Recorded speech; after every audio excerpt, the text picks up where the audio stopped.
Vytautas Didysis. Kertinis akmuo Lietuvos stiprybės, galybės, istorijos pamate. Jo įkvėpti Lietuvos partizanai paguldė galvas, gindami savo tėvynę. Lietuvos kariūnai jo įkvėpti prisiekė ginti savo tėvynę ir net atiduoti savo gyvybę vardan Lietuvos. Remiantis šių didžių žmonių darbais kūriamos Lietuvos kariuomenės vertybės.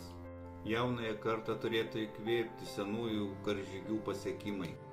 Bet Lietuvos istorijoje atsitiko baisus dalykas. Iš katedros galimai buvo pavogti Vytauto didžiojo palaikai. Kas už to stovi? Į amžiaus aferą įsitraukė bažnyčia. Į savo 10 įstatymų numojo ranka.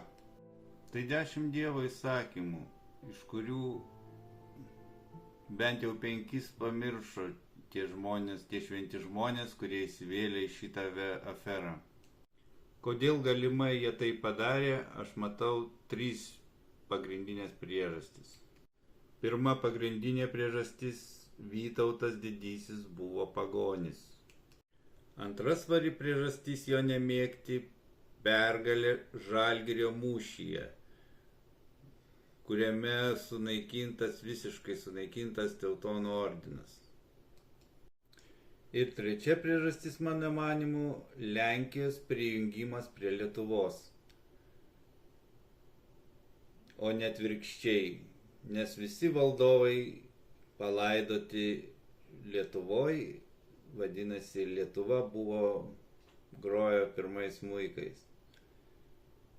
Ir tai labai nepatinka bažnyčiai, nes ją su visais Lenkais prie jų prisijungia kažkoks pagonis.